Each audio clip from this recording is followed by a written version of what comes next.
Hello student, उम्मीद करते हैं आप सब लोग अच्छे होंगे और आशा है कि आगे भी अच्छे रहें। देखिए, यहाँ हमारे पास सेट 5 है जो जेबी है।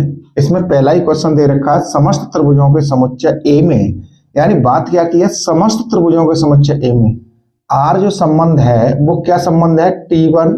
यहाँ जो बेटा ये दे रखा है ये T1 है हमारे पास, T1, T2 such that T1, T2 के समरूप हैं।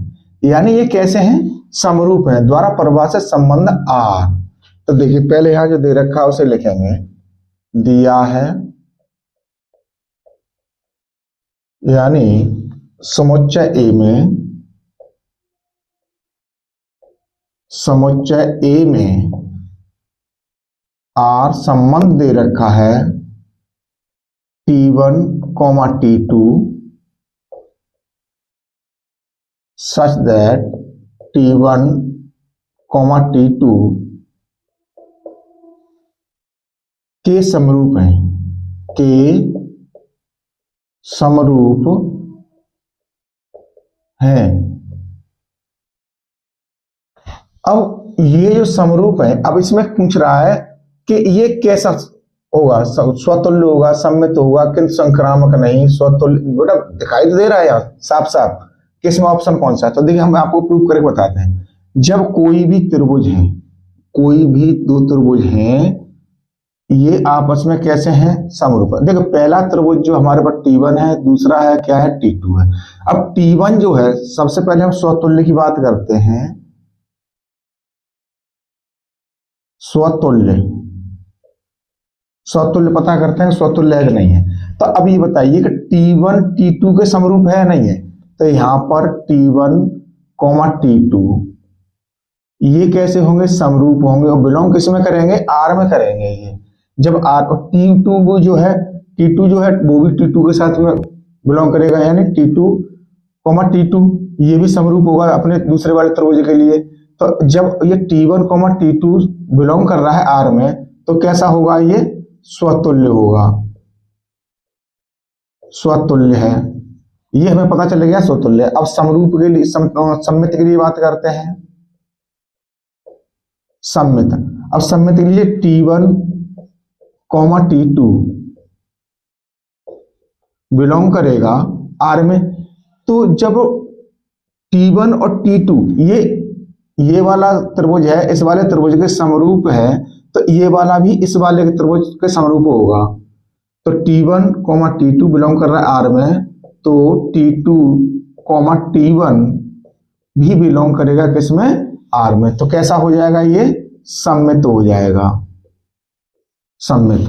अब हम बात करते हैं संक्रामक की। तो देखिए T1, जब T1, T2 बिलोंग कर रहा है आर में और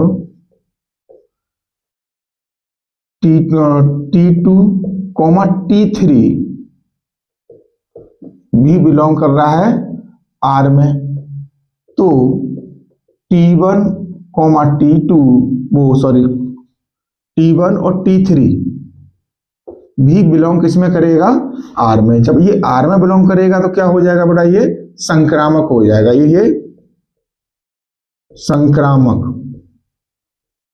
तो देखिए ये स्वतुल्य है, सम्मित है, संक्रामक है। अब ये तीनों हैं तो ये तुल्यता संबंध होता है, लेकिन तुल्यता वाली इसमें बात नहीं कही है। तो इसमें चौथा वाला ऑप्शन है, स्वतुल्य है, सम्मित है और संक्रामक है। तो इसमें चौथा वाला ऑप्शन इसका सही होगा। अब देखिए दूसरे वाले की बात करते हैं, ख वाला। ऐसे ही बेटा एक समांतर रेखा वाला भी T1 और T2 में आ जाता है। अब देखिए यहां पर कह रहा है, माना x महत्तम पूर्णांक के प्रकट करता है, तो x से कम या उसके बराबर है, तब fx यहां दे रखा है हमारे को, fx दे रखा है x का महत्तम मान, ठीक है। अब इसमें कह रहा है द्वारा परिभाषित फलन कैसा है, यहां दे रखा है f r tend to r। अब इसने कहा कि ये कैसा है, तो सबसे पहले हम पता करते हैं बेटा इसमें। अब देखिए सबसे पहले हम पता करेंगे एक ही के लिए, एक ही के लिए पता करेंगे तो क्या होगा, यहां पर हम x x1 not is equal to x2 की वैल्यू रखते हैं, यहाँ रख लेते हैं हम x1 बराबर रख लेते हैं, पहले रख लेते हैं हम यहाँ x बराबर 1.1 रख लेते हैं मान लीजिए। तो f इसमें वैल्यू लगाएंगे f 1.1, तो ये मान कितना होगा बेटा हमारे पास 1.1 का मान कितना हो जाएगा 1 हो जाएगा। ठीक है, अब हमें यहाँ पर क्या काम करते हैं, हम x की वैल्यू जो है x बराबर 1.3 रख लेते हैं, तो यहाँ पर लगा लेते हैं हम 1.3, तो इसका मान कितना होगा 1.3 इज इक्वल टू क्या होगा 1 होगा। अब देखिए ये दोनों वैल्यू कैसी हैं, सेम है, बराबर है, लेकिन ये दोनों वैल्यू बराबर नहीं है। तो देखिए यहाँ पर हम देख रहे हैं कि एफ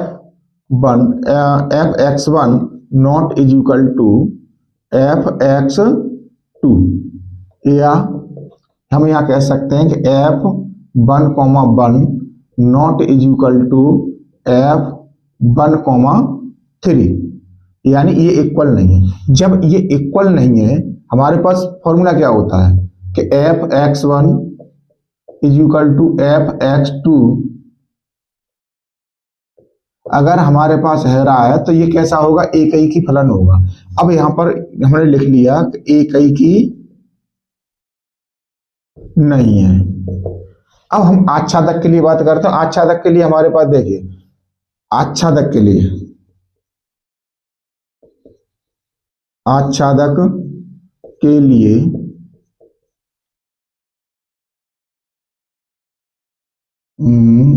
सहप्रांत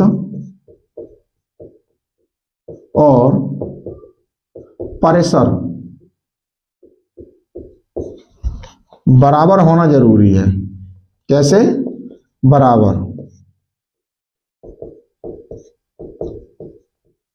जरूरी है, जो नहीं है। क्यों नहीं इसमें नहीं है, क्यों देखो बेटा हमने 1,1 और वो 1,1 और 1.3 वैल्यू मानी, लेकिन मान कितने निकले हमारे पास, एक एक निकले। तो इसके सहप्रांत और परिसर दोनों इक्वल नहीं है। अगर जब दोनों इक्वल होंगे नहीं तो ये पूर्व प्रतिबिंब नहीं बनाएगा, पूर्व प्रतिबिंब नहीं बनाएगा तो ये आच्छादक नहीं होगा। तो इसमें का जो ऑप्शन होगा वो होगा न तो ये एक ही और न ही ये आच्छादक। इसमें भी बेटा हमारे पास कौन सा ऑप्शन होगा, चौथा होगा।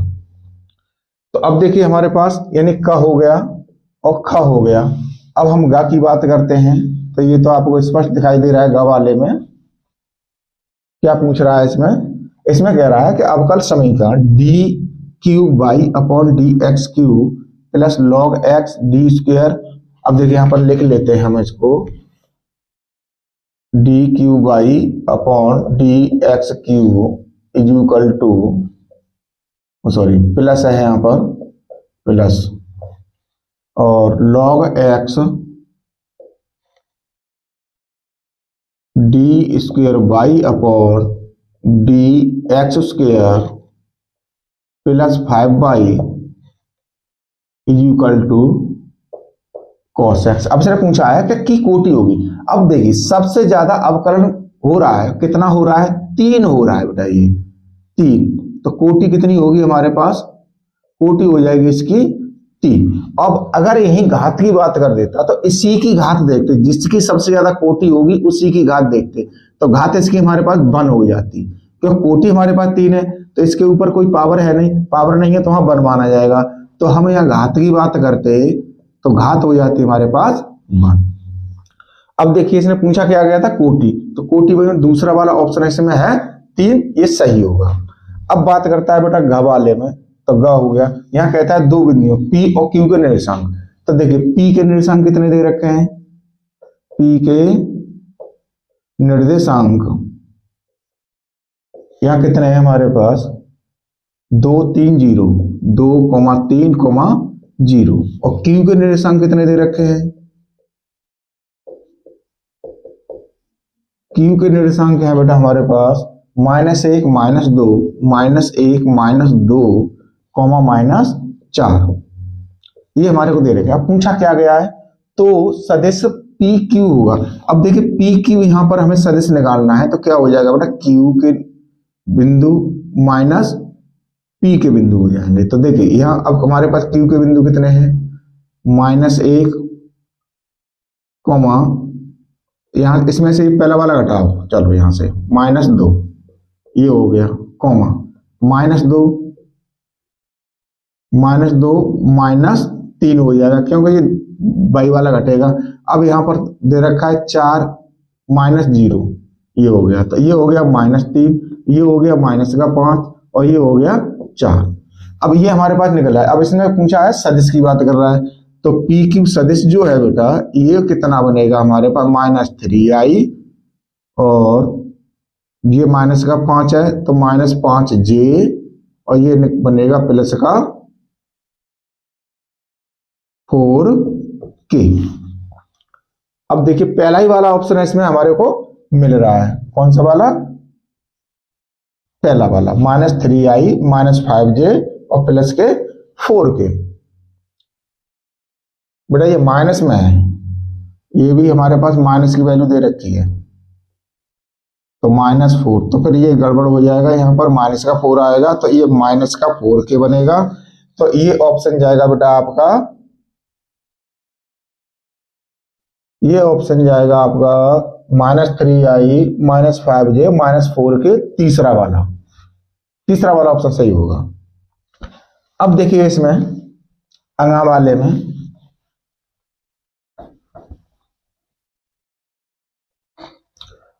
घबाला हो गया, अंगा वाला कहता है यहाँ 2x + y = यहाँ दे रखी है वैल्यू बेटा हमारे को 1 है, यहाँ पर 1 0 -3 और 2। y का मान दे रखा है हमारे को इसमें 3 2 1 4। अब देखिए यहां से 2x की वैल्यू अगर हम निकालेंगे तो क्या हो जाएगा बेटा, यहाँ पर 1 0 -3 और 2 -y। अब इसमें y का मान लगा देंगे यहाँ, तो 2x = 1 0 -3 2 और y का मान लगा देंगे 3 2 1 4। तो देखिए अब यहाँ पर हमें क्या करना है, 2x = 1 -3 और यहाँ 0 -2 और -3 -1 और 2 -4। तो ये वैल्यू हमारे पास आ गई 2x = अब यहाँ कितना बच गया, -2 बच गया, यहाँ बच गया -2 बच गया, यहाँ -4 बच गया, यहाँ पर -2 बच गए। अब देखिए हमें क्या निकालना है, x की वैल्यू निकालनी है, तो 1/2 -2 -2 -4 और -2, तो ये वैल्यू हो जाएगी हमारे पास -1 -1 -2 -1। अब इसमें जो ऑप्शन मिल रहा होगा वो ऑप्शन होगा -1 -1 और -2 -1, ये दूसरा वाला ऑप्शन है इसमें सही बैठ रहा है हमारे को, तो ये वाला ऑप्शन इसमें सही होगा। अब देखिए बेटा हमारे पास क्वेश्चन नंबर है 2 का पहला ही क्वेश्चन दे रखा है हमारे को, कोसेक इनवर्स -√2। अब इसका मान निकालना है, इसका पूछ रहा है हमारे को मान। तो सबसे पहले हमारे पास काम क्या है, इसको क्या मान लेते हैं बेटा, हम इसे मान लेते हैं थीटा। तो कोसेक को उधर भेज देंगे, तो -√2 = कोसेक थीटा। अब √2 जो है हमारे पास, एंड 2 देख लीजिए कि ये कितने का मान होता है बेटा, ये होता है π/4 का मान होता है, किसमें, यानी कोसेक वाली लाइन में। और काय लगा हुआ है हमारे पास, माइनस लगा हुआ है, इधर क्या आ जाएगा, कोसेक आ जाएगा, और = कोसेक थीटा। कोसेक से कोसेक हटा दो तो थीटा = कितना आ जाएगा, -π/4 आ जाएगा। तो यही इसका है बेटा जो हमारे पास मान है का वाले का, ये होगा। अब देखिए यहाँ पर बात करता है बेटा, नेक्स्ट क्वेश्चन है हमारे को दे रखा है कि fx = x² - sin x + 5। अब इसने क्या कहा, π/4 पे हमें मान निकालना है, तो यहाँ लिखेंगे बेटा x बराबर पाई, π/4 नहीं बेटा पाई है, तो ऐसा f पाई, x की जगह हम क्या लगाएंगे, पाई लगा देंगे, तो ये कितना हो जाएगा हमारे पास, π² - sin π + 5। तो is equal to pi square minus sine pi का मान 180 होता है, 180 का मान क्या होता है 0 होता है, प्लस का 5। तो ये वैल्यू आ गई बेटा हमारे पास पाई स्क्वायर माइनस 0 था तो 0 हट जाएगा, प्लस का क्या आ जाएगा 5 आ जाएगा। तो ये हमारे पास ये वैल्यू होगी। अब हमें क्या निकालना है एल एच एल निकालेंगे। तो यहां लगाएंगे बेटा हम limit x tend to pi negative F X. अब यहाँ वैल्यू है हमारे पास limit x tend to pi negative. अब वैल्यू क्या है हमारे पास यहाँ पर X square minus sine X plus का 5। तो देखिए यहाँ जब हम लिमिट यूज करेंगे तो ये हो जाएगा पाई का square minus sine pi plus 5। अब यहाँ पर pi square minus 0 plus 5 equal to कितना हो गया पाई स्क्वायर और प्लस का 5। तो ये वैल्यू हमारे पास यही इसी वैल्यू के बराबर आ गई। अब अगर हम आर एच एल की बात करते हैं आर एच एल, तो देखिए यहाँ पर limit x tend to pi positive F X is equal to limit x tend to pi positive X square minus sine X plus 5। अब यहाँ पर भी लिमिट यूज करेंगे तो ये क्या होगा हमारे पास pi square minus sine pi plus 5। तो ये हो जाएगा बेटा हमारे पास, इसका मान तो हमारे पास 0 होगा, तो ये भी हमारे पास हो जाएगा पाई स्क्वायर प्लस 5। तो यहाँ पर हमने क्या देखा, तो देखिए यहाँ पर हमने देख लिया, इधर ले लो, यानी एफ पाई बराबर एल एच एल बराबर आर एच एल, तीनों वैल्यू बराबर हैं। तो यहाँ हम क्या लिख सकते हैं, यहाँ लिख सकते हैं अतः एफ एक्स जो हमारे पास दे रखा है, यहाँ हम यहाँ एफ एक्स न लिख करके फलन लिख दें, फलन लिख लो। अतः फलन x बराबर पाई पर सतत है। ये वाला क्वेश्चन जो था तो हमने यहाँ जांच कर ली, तो ये सतत है। अब देखिए यहाँ पर नेक्स्ट क्वेश्चन है समाकलन का। एक एक नंबर एक क्वेश्चन है बेटा, ये ज्यादा इसमें करने की जरूरत नहीं है, जैसे तरीके से आप कर सकते हो वैसे आप कर सकते हो, बहुत शॉर्ट रूप से भी। तो देखिए यहाँ दे रखा है cosec X plus cot X dx, इसका मान पूछा गया। तो कोसेक एक्स कैसे में गुणा कर लेंगे, सबसे पहले हम कोसेक स्क्वायर एक्स हो जाएगा प्लस कोसेक एक्स और कॉट एक्स dx। तो हम इसको करेंगे अलग अलग करके लिख सकते हैं, cosec square X dx plus cosec X cot X dx। अब देखिए कोसेक एक्स का क्या होता है, माइनस का कॉट एक्स होता है समाकलन। अब ये जो हमारे पास कोसेक एक्स और कॉट एक्स का क्या होता है, माइनस का कोसेक एक्स होता है प्लस सी। इसका डायरेक्ट समाकलन था तो हमने कर लिया। ये कौन सा था, ग वाला। अब देखिए यहां पर आता है हमारे पास घ वाला। अब इसमें क्या कहता है, दिया है 2PA is equal to PB is equal to 5/13, और क्या दे रखा है हमारे को, PA upon B is equal to 2/5। तो PA union B is equal to what. अब देखिए यहां पर हमारे पास क्या दे रखा है बेटा, 2PA दे रखा है, कितना दे रखा है 5/13 दे रखा है। अब हमें वैल्यू किसकी निकालनी है, PA की। तो PA की वैल्यू निकालो सबसे पहले। ये 2 गुणा में इधर आकर कचके में हो जाएंगे भाग में, तो 5/13 गुणा 2, ये हो गया 5/26। और PB जो हमारे पास ये ऑलरेडी दे रखा है। अब हमें वैल्यू किसकी दे रखी है इसमें, PA अपॉन B की। तो तो पी ए अपॉन बी का जब हम निकालेंगे तो ये हो जाएगा P A intersection B upon P B. अब देखिए इसका मान कितना दे रखा है हमारे को, इसका मान दे रखा है बेटा हमारे को 2/5, तो 2/5 is equal to P A intersection B upon P B दे रखा है हमारे को कितना,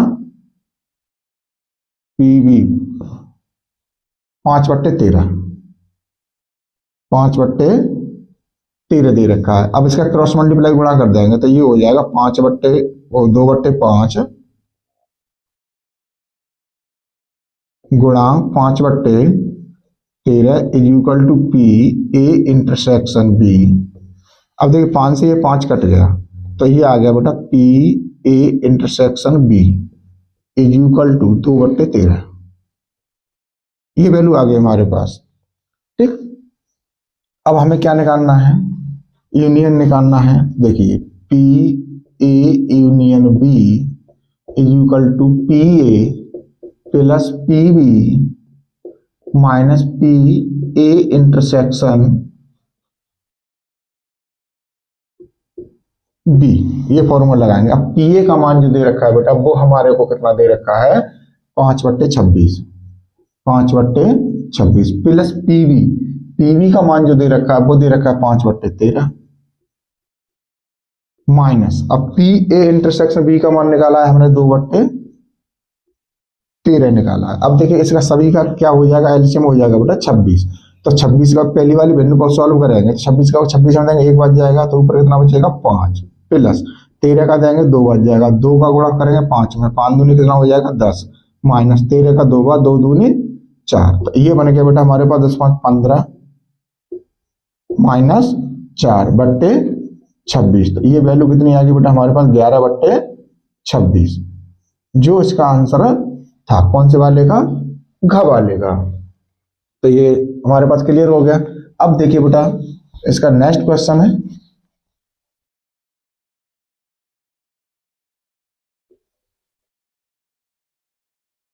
अब देखिए यहां कहता है कि बाई अक्ष की दिक् कोज्याएं ज्ञात करना है। हमें क्या काम करना है, बाई अक्ष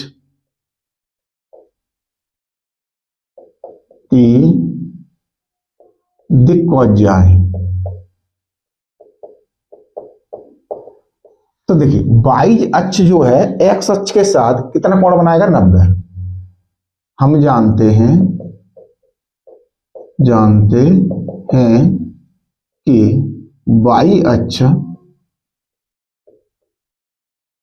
एक्स के साथ, या एक्स अक्ष लिख लो यहां, एक्स अक्ष के साथ 90 अंश का और जेड अक्ष के साथ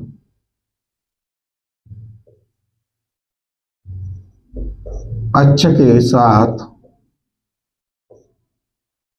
90 अंश तथा बाई अक्ष, बाई अक्ष जो है बाई अक्ष के साथ कितना बनाएगा, बाई अक्ष के साथ 0 अंश का कोण